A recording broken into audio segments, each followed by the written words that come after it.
Nós vamos então, procurando nestes instantes aquietar a nossa mente, vamos acalmando as nossas emoções, vamos nos elevando em pensamentos e sentimentos e vamos nos ligando carinhosamente ao nosso mentor individual, nosso anjo da guarda, agradecendo este amigo e companheiro que sempre nos auxilia, e rogando a Ele que possa estar ao nosso lado em todos os momentos, nos fortalecendo, amparando, nos inspirando, orientando e que estejamos receptivos. Nós vamos nos ligando a toda a espiritualidade superior que nos auxilia nos tratamentos e vamos ainda buscando sentir a presença amorosa de Nossa Mãe Santíssima Maria de Nazaré. Agradecendo, Mãe querida, o seu carinho, o seu amor, e rogamos, Senhor, as tuas bênçãos. Pedimos ainda que possa interceder por nós junto a Jesus, o seu Filho amado. E a Jesus nós vamos agradecendo, Mestre, pelo seu imenso amor por nós. Agradecemos pelo seu Evangelho bendito, agradecemos pelos teus exemplos, e rogamos, Senhor Jesus, que possa abençoar-nos, envolver-nos no seu amor, na sua paz e na sua luz. Fortaleça, Mestre, os nossos propósitos de seguir os teus ensinamentos. Pedimos ainda que possa nos dar força, sabedoria e discernimento para as situações que vivenciamos. Conduza-nos, Mestre, até Deus, nosso Pai Criador, a quem nós vamos saudando carinhosamente através da prece que nos ensinaste. Pai nosso que estais nos céus, santificado seja o vosso nome. Venha a nós o vosso reino, seja feita a vossa vontade, assim na terra como nos céus. O pão nosso de cada dia dá-nos hoje, perdoai as nossas dívidas, na medida que perdoarmos os nossos devedores. Não nos deixeis cair em tentações e novas faltas, livrai-nos de todo o mal, que assim seja. E assim, na presença de Deus, nosso Pai, Jesus, nosso Mestre, de toda a espiritualidade superior que nos auxilia, nós agradecemos e rogamos o amparo, o auxílio, a proteção e a permissão para iniciarmos a nossa produção. Graças a Deus e que assim seja. Que a paz e o imenso amor de Jesus continue nos envolvendo. Hoje nós vamos refletir um pouco sobre a esperança. Inicialmente nós poderíamos nos perguntar, cada um perguntar a si mesmo, se eu me considero uma pessoa otimista, se eu consigo manter a confiança nos momentos difíceis, ou se eu sou uma pessoa que tem a tendência a desanimar diante das dificuldades. Sou uma pessoa que às vezes se entrega ao desânimo, ao pessimismo. Nós podemos perceber que a esperança está muito associada à ideia de confiança, ou seja, a ideia de ter fé. E de fato, quando nós vamos consultar o capítulo 19 do Evangelho segundo o Espiritismo, no item 11, os espíritos superiores trazem uma mensagem na qual eles dizem que a fé é a mãe da esperança. Então, dito de outra forma, a esperança está estreitamente associada à fé. E eles esclarecem ainda que a fé é que proporciona a esperança. Então, em algumas situações em que nós nos deixamos levar pelo desânimo, pelo abatimento, nós estamos, de certa forma, precisando reforçar a nossa fé. Mas nós sabemos que essa questão é uma questão que é natural. Muitas vezes, todos nós, diante das dificuldades, diante dos momentos mais difíceis, às vezes nós nos deixamos abater. Isso aconteceu até mesmo com os discípulos de Jesus. Eles haviam convivido com Jesus durante muito tempo, durante 3 anos eles estiveram sempre ao lado de Jesus, presenciaram vários fatos maravilhosos operados pelo Mestre, e eles acreditavam fielmente que ele era o Messias, que era o enviado de Deus e que iria libertar o povo judeu da dominação dos romanos. Eles acreditavam nas promessas que haviam sido feitas pelos profetas do passado, que anunciavam a vida desse Messias, e tinham a esperança de que isso iria acontecer de verdade e que iria acontecer da forma como eles esperavam. Mas o fato é que eles não perceberam que essa esperança estava sendo colocada, ela estava sendo pautada dentro de uma visão muito limitada, de uma visão muito material, né? E eles não perceberam que Jesus, em momento nenhum, ele havia feito qualquer menção a um reinado material. Pelo contrário, ele sempre dizia que ele tinha vindo implantar o reino de Deus nos corações, no coração dos homens. Então, quando Jesus ele foi preso, crucificado, os discípulos se sentiram desalentados, eles ficaram tristes, eles ficaram como crianças sem rumo, foram tomados pelo desânimo, pelo desalento. Mas eles estavam, dizem que o Atos dos Apóstolos, né, fala que no momento em que eles estavam reunidos num determinado cenáculo, num local, eles começaram a se lembrar de Jesus, né?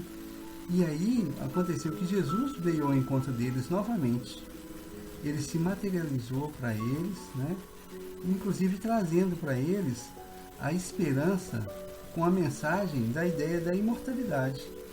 Então ele veio trazer um novo ânimo para aqueles discípulos que se encontravam desalentados. E a partir de então, eles cobraram um novo ânimo, se tornaram então testemunhas vivas do Mestre. Eles começaram a perceber que a esperança deveria ser colocada num ponto de vista muito maior, muito mais elevado, que é a vida espiritual, que é a vida maior de todos nós. E assim também acontece conosco. Muitas vezes nós nos sentimos desalentados, desanimados, porque nós colocamos a nossa esperança somente nas coisas materiais, nas coisas ilusórias, que são aquelas coisas que muitas vezes são aquelas valorizadas pela sociedade, como o sucesso, o poder, a fama, etc. E quando nós não alcançamos aquilo que nós almejamos, nos sentimos desalentados.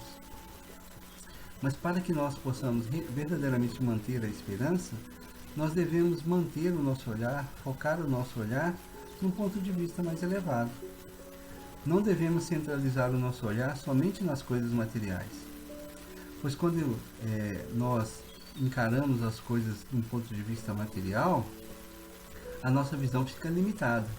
E ao contrário, quando nós encaramos as situações, inclusive as dificuldades, de um ponto de vista mais elevado, do ponto de vista da vida futura, da imortalidade, as situações e as coisas adquirem uma outra perspectiva.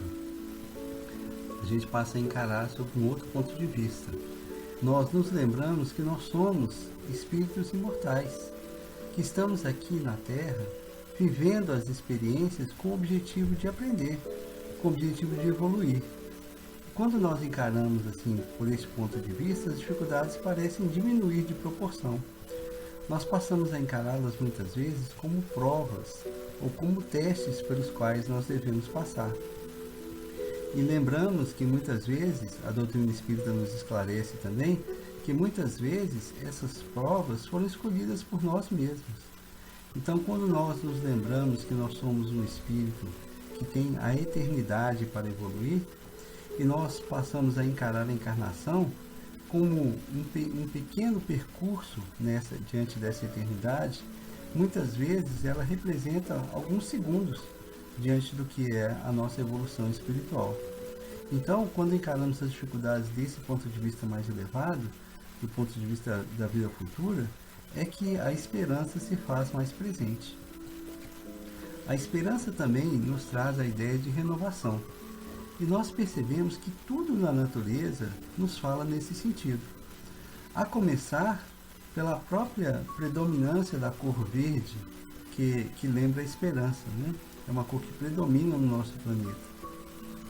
Então, quando estivermos nos sentindo cansados, desanimados, fatigados pelas lutas do dia a dia, se nós buscamos olhar para um local verde, para uma árvore, para uma grama, nós também nos sentimos renovados. E nós vemos ainda esse exemplo de renovação no próprio dia que se renova, no sol que se renova a cada dia, né? Então, muitas vezes no dia anterior nós nos sentimos desanimados, e quando nós repousamos, descansamos o nosso corpo, no outro dia a esperança brota de uma forma quase natural. Nós nos sentimos novamente renovados, com forças para encarar as dificuldades novamente. E isso também é mais uma lição da natureza. Quando, por exemplo, ocorre uma tempestade, a gente imagina a tempestade como uma dificuldade, mas nós percebemos que logo depois da tempestade, parece que o ar se renova. A gente consegue se respirar de uma forma mais livre, de uma forma mais plena. E a mesma coisa acontece quando ocorre um grande incêndio ou uma queimada que destrói grande parte da natureza. Nós percebemos que em pouco tempo a terra se renova e começa a surgir pequenos brotos que vão novamente renascer e começar a florescer novamente. Então a gente percebe também no outono, as folhas caem e depois, quando vem a primavera, tudo se renova também. Então a natureza sempre nos dá exemplos de renovação, de esperança. E da mesma forma nós vemos que as leis divinas se renovarem na natureza, nós devemos nos lembrar deste Pai amoroso que é quem proporcionou tudo isso, e que Ele, diante das dificuldades pelas quais nós passamos, Ele também sempre renova a nossa esperança quando nós nos dirigimos a Ele em prece, quando nós buscamos este Pai com confiança. Isso porque, como nós dissemos anteriormente, a esperança está associada à confiança. Então, confiar na bondade de Deus, na providência divina deste Pai amoroso que cuida de nós. Então, por mais que às vezes nós nos sentimos desanimados, que o mundo pareça estar um caos, que nós olhamos ao redor e percebemos tantas dificuldades, violências, crimes, corrupções e etc., nós devemos sempre nos lembrar que Deus está à frente de tudo e que nada está num caos, que na verdade existe um planejamento divino por trás de tudo isso. E por isso nós não devemos perder a esperança. Então, nós devemos nos lembrar também, e é um outro esclarecimento que a doutrina espírita nos traz, que o nosso mundo também se renova. Então nós estamos passando por um momento de renovação. O nosso planeta, que já foi um mundo primitivo, está hoje na fase de provas e expiações. Ele vai se tornar um mundo regenerado, um mundo renovado. Mas como nós sabemos que toda mudança gera uma certa desarmonia, quando nós vamos mudar de uma casa para outra, nós temos dificuldades até organizarmos tudo, até colocarmos tudo no lugar. E é isso que nós estamos vivendo atualmente no nosso planeta. Então, por isso que às vezes nós percebemos tantas dificuldades quando olhamos ao nosso redor. Mas nós devemos renovar a esperança, porque, como diz André Luiz, ele fala que a esperança é um manancial de forças para os dias de luta. Então, ou seja, é exatamente nos momentos em que nós estamos passando por maiores dificuldades, é que a esperança nos sustenta. E dizem que aquelas pessoas que conseguiram sobreviver ao Holocausto, ao horror que foi a Segunda Guerra Mundial, principalmente para os judeus, que aquelas pessoas que conseguiram sobreviver foram justamente aquelas que conseguiram manter a chama da esperança acesa, aquelas que mantinham ideais para suas vidas, aquelas que queriam realizar objetivos, que pretendiam alcançar determinadas coisas.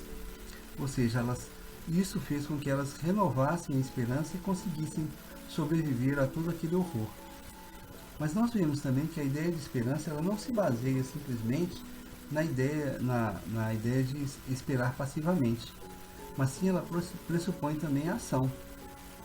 Pois quando nós nos mobilizamos buscando superar as dificuldades, nós somos auxiliados e amparados, até mesmo através de inspirações, de orientações que a espiritualidade nos traz e que nos auxiliam a sair daquela situação difícil.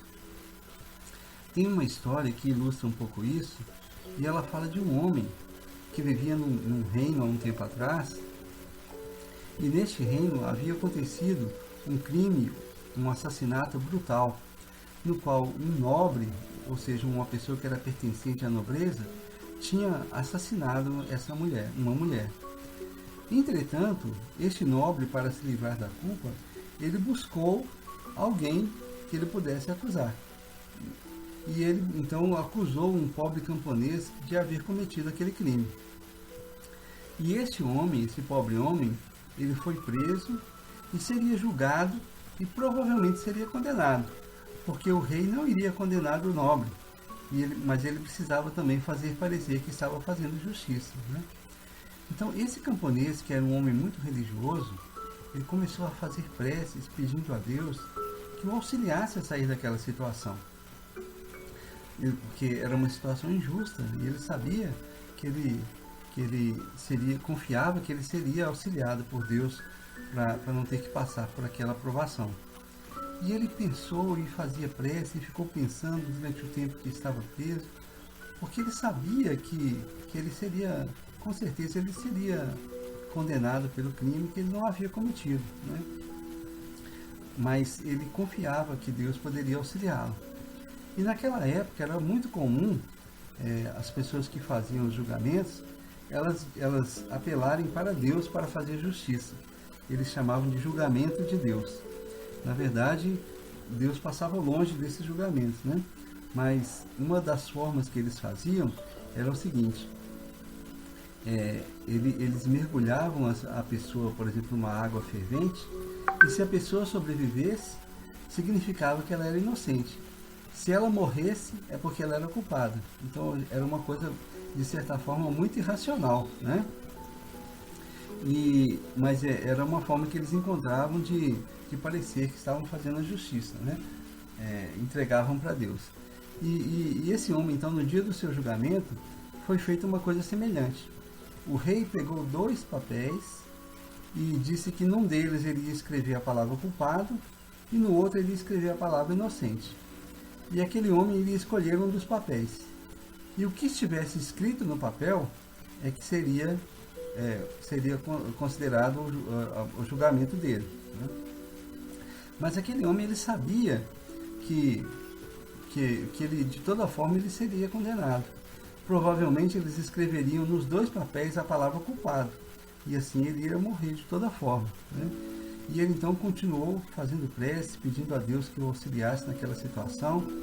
E quando foi apresentado os 2 papéis para ele, ele teve uma ideia e rapidamente ele pegou um dos papéis, colocou na boca e engoliu.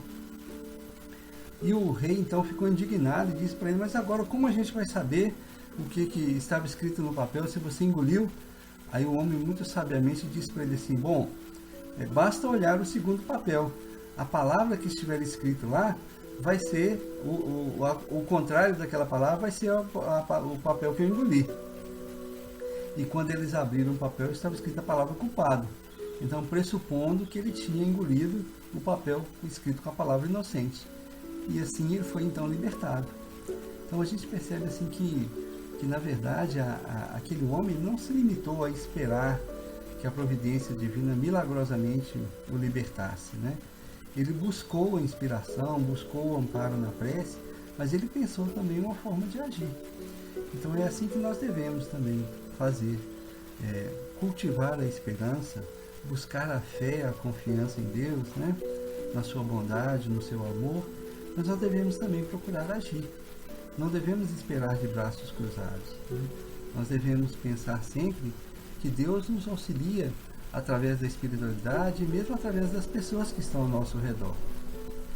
Mas que nós possamos, às vezes, nos momentos difíceis, buscar essa esperança, buscar essa confiança, mas ao mesmo tempo agir para tentar superar essas dificuldades. Que Jesus nos abençoe então neste propósito. Nós vamos então, agora novamente, fechando os nossos olhos, nós vamos procurando nos ligar com toda a espiritualidade amiga, vamos procurando abrir os nossos corações, deixando fluir os nossos melhores sentimentos de amor, e nós vamos vibrando pelo bem universal, pela paz entre os homens, por cada irmão necessitado, sofredor, onde quer que se encontre. Nós vamos vibrando muito amor por todos os lares, para que o Evangelho de Jesus penetre em cada lar. Nós vamos vibrando pelos nossos lares, pelos nossos familiares, Vibramos por todos os nossos amigos, por aqueles que se dizem nossos inimigos.